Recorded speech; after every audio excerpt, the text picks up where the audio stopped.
皆さん、こんにちは。今回は、またしても3万円台のデスクトップ PC を見つけたので、レビューをしていきたいと思います。買ったのは、デルのインスパイロンの3881になります。お値段は、送料、消費税込みで3万7414円。です。レノボの V55T よりも安くないか？レノボの V55T は、3万8500円だったから1000円ほど安いけど、構成は無難にまとまった低価格帯のデスクトップだね。レノボは CPU の性能がすごく良かったからな。なので、今回のデルのインスパイロンなんだけど、ぶっちゃけレノボの V55T ほどの期待値はないです。おい。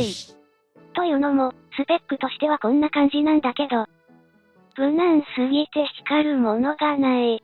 確かに LED ファンとかそういうことじゃねえ。メインのストレージが、HDD ってところは SSD を標準にして欲しかったけどね。とりあえず中身を見ていこうぜ。では早速開封していくよ。V55T よりも段ボールが大きいなと思ってたんだけど、キーボードとマウスが付属してました。注文の時に気づけよ。デルの BT を売って値引きないから、要所のパーツのみ確認して、付属品はスルーしてたよ。梱包はこんな感じ。本体以外に付属品は、USB 接続のフルサイズキーボード、USB 接続の3ボタン光学マウス、電源コードと、簡易説明書のみでした。ではインターフェース部分を見ていくよ。前面には、DVD マルチドライブ、電源ボタン、SD カードスロット、ヘッドセットポート、USB 2.0 が2つ、USB 3.2 Gen 1が1つ、USB 3.2 Gen 2が1つ、です。USB 3.2 Gen 2があるとは思わなかったな。USB 3.2 Gen 1の2倍の速度だからね。あると助かるよね。背面部分は、ライン出力、HDMI、ディスプレイポート、VGA が各1つ、USB 3.2 Gen 1が2つ、USB 2.0が2つ、有線 LAN が1つ、です。では本体の中身を見ていくよ。サイドパネルは、後ろの2本のネジを緩めると取れるよ。ネジは、手で緩めることができて、サイドパネルから外れない感じになっているよ。無理やり外すこともできそうだけどな。サイドパネルを外すとこんな感じ。CPU クーラーの部分がすごいことになっているな。前面のパネル側に HDD がついているから、エアフローを強制的に背面側になるようにしているのかもね。前面にファンとかないからな。上部の DVD 周りにはあまりスペースがなく、上部にファンや SSD などは付けれないみたい。CPU 用の電源は、4ピンが余っているな。このマザーボードでは使う必要はないみたいだね。メモリは、DDR4 の2666の 8GB が1枚ついていて、スロットはあと1つ空いている状態だね。メモリは DDR4 の2933まで対応しているぞ。SATA 用の電源が2つ余っているけど、ストレージを固定するベイがないので、使い道はあまりなさそうだね。VGA 用の6ピンに変換するくらいかもな。CPU の下の方に、M.2 SSD 用のスロットが1つと、PCIe×1 が1つ、PCIe×16 が1つあるよ。M.2 のスロットは、2230か、2280のサイズしか使えないぞ。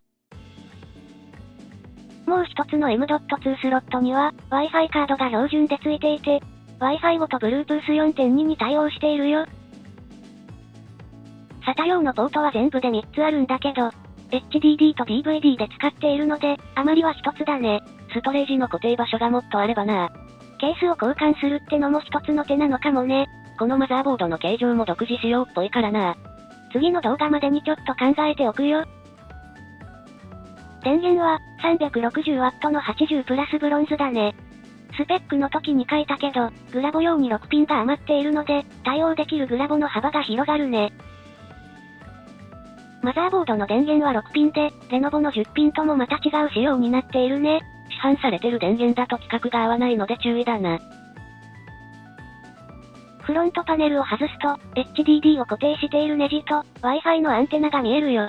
HDD を SSD に換装するときは、3.5 インチ米用のアダプタがいるな。各種ベンチマークを回すために OS を起動するよ。OS は、Windows 10 Home の64ビットが入っているので、適当に初期設定するよ。ちゃんと設定しろ。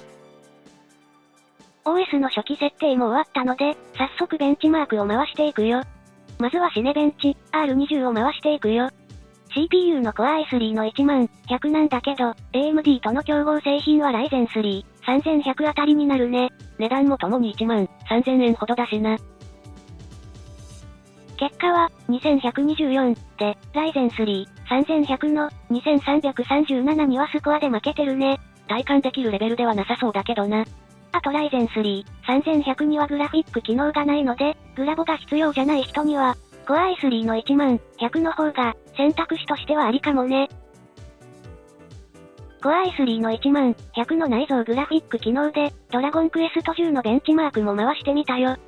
Core i3 の10100は、UHD グラフィックス630を内蔵していて、軽いゲームならなんとか動くという性能みたいだね。ところどころで結構カクついているんだよな。ちなみに最高画質のフルスクリーンのフル HD で回しているけど、処理が追いついていない箇所もあるみたいだね。ドラゴンクエスト10も軽い方なんだが全然スコア伸びないな。結果は、2737のやや重い、です。GT710 よりは性能は上だな。そこと比べるんじゃねえ。ゲームをやる場合は、素直にグラボ乗せた方がいいよね。